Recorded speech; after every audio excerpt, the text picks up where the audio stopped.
আপনারা দেখছেন MN online three YouTube channel. আজকে এই ভিডিওর মাধ্যমে আপনাদেরকে সমস্ত কিছু যুবসাথী প্রকল্পের ফর্ম ফিল আপের সমস্ত কিছু কিন্তু এই ভিডিওর মাধ্যমে আপনাদেরকে দেখাবো, এবং আপনারা এই ফর্মটি কিভাবে ডাউনলোড করবেন আমাদের ডেসক্রিপশন বক্সে কিন্তু সহজভাবে লিঙ্ক দেওয়া রয়েছে। ওখানে কিন্তু এক ক্লিকে আপনি ফর্মটা ডাউনলোড করতে পারবেন। ডাউনলোড করে প্রিন্ট আউট করে কিভাবে আপনি ফর্মটা পূরণ করবেন সেটা আগে আপনাদেরকে বলে দিচ্ছি।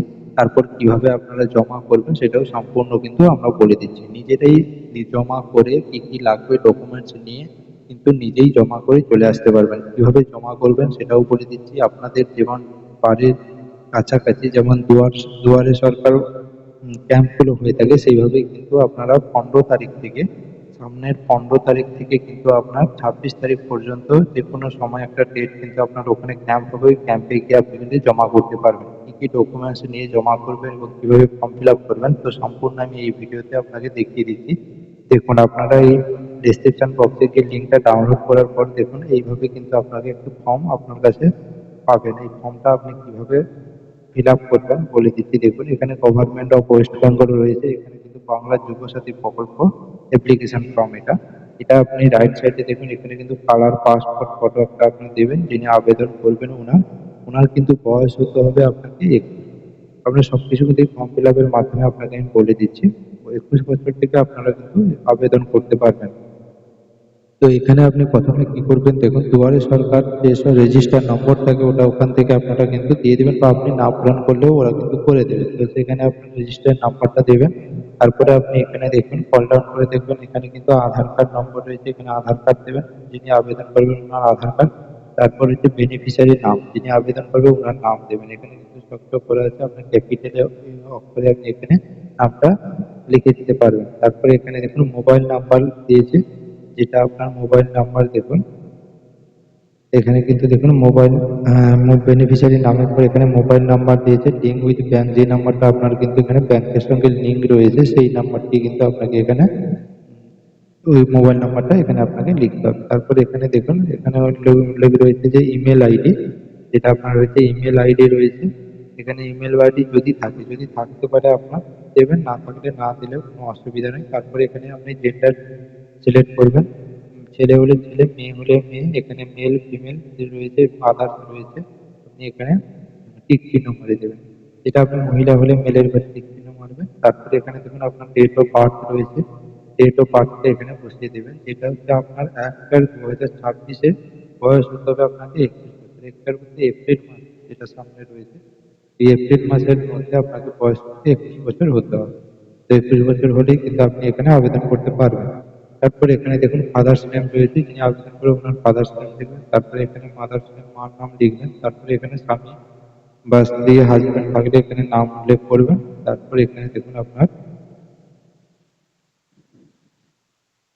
দেখুন এখানে আপনার যেটা রয়েছে ক্যাটাগরি, যেটা আপনার হচ্ছে এসসি এসটি ওবিসি, এগুলো যদি আপনারা থাকেন সেই ঘরে আপনাকে এখানে টিক চিহ্ন দিয়ে এখানে কিন্তু আপনার সার্টিফিকেট নাম্বারটা লিখে দিতে হবে। এখানে দেখুন এই সার্টিফিকেট নম্বর রয়েছে, এখানে আপনার সার্টিফিকেট নম্বরটা এই ঘরে বসিয়ে দিন। তারপর এখানে দেখুন, এখানে আপনার হচ্ছে ম্যারিড ডেটা দিতে বলেছে, আনম্যারিড, বিবাহিত এবং বিবাহিত, নন বিবাহিত। আপনার এখানে যে ম্যারিড আনম্যারিড এখানে আপনি উল্লেখ করে দেবেন। তারপরে এখানে দেখুন কল ডাউন করে যদি আপনি নিচে দেখুন, নিচে এখানে উল্লেখ করা রয়েছে যেটা হচ্ছে আপনার বাড়ির নম্বর। দেখবেন এখানে আপনার অঞ্চল, যদি গ্রামে বাড়ি হয় অঞ্চল থেকে একটা বাড়ির নম্বর দেওয়া থাকে। সেই নম্বরটা এখানে কিন্তু আপনাকে উল্লেখ করে দিতে হবে, যেটা আপনাদের বাড়ির যদি কোনো বয়স্ক মানুষদের ওনাদের জিজ্ঞাসা করলে ওনারাও বলে দিতে পারেন, এবং অঞ্চল থেকে আপনাদেরকে একটা নাম্বার প্রোভাইড করা হবে, সেটা আপনি এখানে লিখে দেবেন। তবে তারপর রয়েছে আপনার ভিলেজ, টাউন, সিটি, গ্রামের নাম উল্লেখ করবেন। পোস্ট অফিস এখানে দিয়ে দেবেন, যেটা ডাকঘর রয়েছে। তারপর আপনার ওয়ার্ড বা পঞ্চায়েতের নাম দেবেন। তারপরে এখানে কোনো ব্লক থাকলে আপনার ব্লকের নাম, পৌরসভা হলে পৌরসভার নাম দেবেন। পুলিশ স্টেশন যেটা পিএস রয়েছে, পুলিশ স্টেশন এখানে উল্লেখ করবেন, যেটা থানা। তারপর ডিস্ট্রিক্ট, জেলা দেবেন। পিনকোড নাম্বার দেবেন এখানে, পিনকোড নাম্বার। তারপরে এখানে স্টেট দেবেন, এখানে স্টেট কিন্তু ওয়েস্ট বেঙ্গল অলরেডি লেখা রয়েছে। তো যেভাবে লেখা রয়েছে একটা নমুনা স্বরূপ দেখুন, স্টেট এখানে ওয়েস্ট বেঙ্গল, সেইভাবে কিন্তু আপনাকে পুরোটা ফর্ম ফিল আপটা সেইভাবে আপনাকে ফিল আপ করতে হবে। তারপরে এখানে দেখুন দুটো ক্যাটাগরিতে আপনার ফর্ম রয়েছে, আমি জুম করে আপনাদেরকে দেখিয়ে দিচ্ছি। দেখুন এখানে আরেকটা পেজে যেটা থাকবে, দুটো পেজের কিন্তু ফর্ম হবে। আরেকটা পেজে যেটা দেওয়া হচ্ছে মাধ্যমিক, বা আপনার সমতুল্য পরীক্ষার রোল নাম্বার। দেখুন এখানে কিন্তু মাধ্যমিক পাস আপনাকে ম্যান্ডেটরি হতে হবে।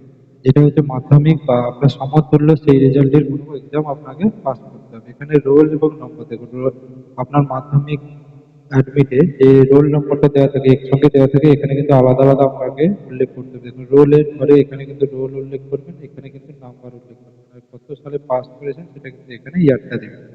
ইয়ার আর বোর্ড থেকে যেই বোর্ড থেকে আপনি পাস করেছেন, ধরুন আপনি যে বোর্ড থেকে পাস করেছেন সেখানে এখানে WBB, SSC, তারপরে ICSC, CBSC, এটা হচ্ছে আপনার ইংলিশ মিডিয়াম। এটা এখান থেকে আপনাকে একটু সিলেক্ট করে নিতে হবে যে বোর্ড থেকে আপনি পাস করেছেন। তো তারপর দেখুন এখানে নিচে যদি হবে, দেখুন এখানে শিক্ষাগত যোগ্যতা, সর্বোচ্চ শিক্ষাগত যোগ্যতা আপনি এখানে কিন্তু আবেদন করতে পারবেন মাধ্যমিক পাসের উপর। আপনার যদি MSc, BSc, M.Com যদি থাকে, আপনার সর্বোচ্চ যেটা আপনার ডিগ্রি আছে এখানে আপনি উল্লেখ করে দিতে পারবেন এইখানে। এবং আপনি কি করেন সেই পেশা উল্লেখ করে দেবেন। তার নিচে রয়েছে এখানে পেশা, বর্তমান পেশা আপনি বর্তমানে কি করেন এখন সেটা করবেন। তারপর এখানে নিচে দেখুন ব্যাংক ডিটেলস এর কিন্তু দেওয়া রয়েছে। ব্যাংক ডিটেলসটা কিন্তু আপনার আধার কার্ডের সঙ্গে, আপনারা যে ব্যাংক অ্যাকাউন্টটা খুলেছেন আধার কার্ড দিয়ে ওই ব্যাংক অ্যাকাউন্টে দেওয়ার চেষ্টা করুন, যেটাতে আপনার কিন্তু আধার কার্ড দিয়ে ব্যাংকটা খুলেছে। তো ব্যাংক তো ওখানে আধার কার্ড লিঙ্ক থাকবে, তো এখানে বলেছে যে আধার কার্ড লিঙ্ক ব্যাংক অ্যাকাউন্ট দিতে বলেছে। তো এখানে ব্যাংকের নাম উল্লেখ করবেন এখানে, তারপরে ব্যাংকের শাখা এখানে উল্লেখ করবেন, তারপরে ব্যাংকের অ্যাকাউন্ট নাম্বার এখানে উল্লেখ করবেন, তারপর ওই ব্যাংকের IFSC কোড যেটা থাকে সেটা উল্লেখ করে দেবেন। তারপর এখানে দেখুন স্ক্রল ডাউন করে আপনি নিচের দিকে যদি ফর্মটার নিচের দিকে আসেন, এখানে কিন্তু আমরা আপনাকে বলেছেন যে আপনি কোনো সরকারি কোনো সাহায্য পেয়ে থাকেন কিনা বর্তমানে। তো যদি পেয়ে থাকেন তো হ্যাঁ এর ঘরে টিক চিহ্ন করবেন, আর যদি না পেয়ে থাকেন না। আর যদি হ্যাঁ এর ঘরে টিক চিহ্ন করে থাকেন তাহলে এখানে কিন্তু বিবরণে আপনাকে লিখতে হবে নিচে, যেটা হচ্ছে আপনার এখানে বিবরণটা যেটা দেওয়া রয়েছে, এই যে বিবরণ ঘরটা দেখুন, এই ঘরটাতে আপনার কিন্তু বিবরণটা উল্লেখ করতে হবে।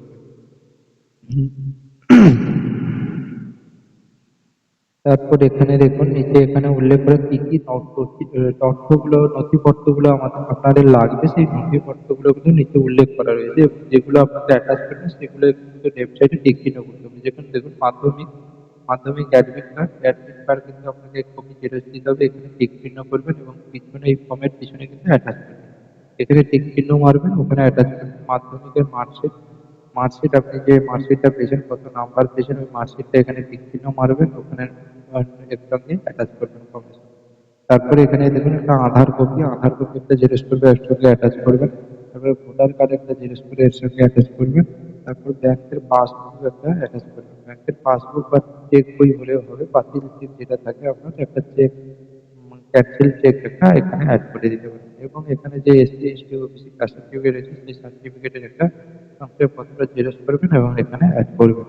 তারপরে এখানে নিচে দেখুন এখানে কিন্তু একটা ডিক্লারেশন দেওয়া রয়েছে যে আপনি এই এলাকার বাসিন্দা এবং এখানে যা কিছু শিক্ষাগত যোগ্যতা দিয়েছেন এগুলো সঠিক, এবং আপনি পরবর্তীতে চাকরি পেলে তা এটা এখানে কিন্তু আপনি উল্লেখ করবেন বা গভর্নমেন্টকে জানাবেন, এরকম একটা ডিক্লারেশন দিয়েছেন।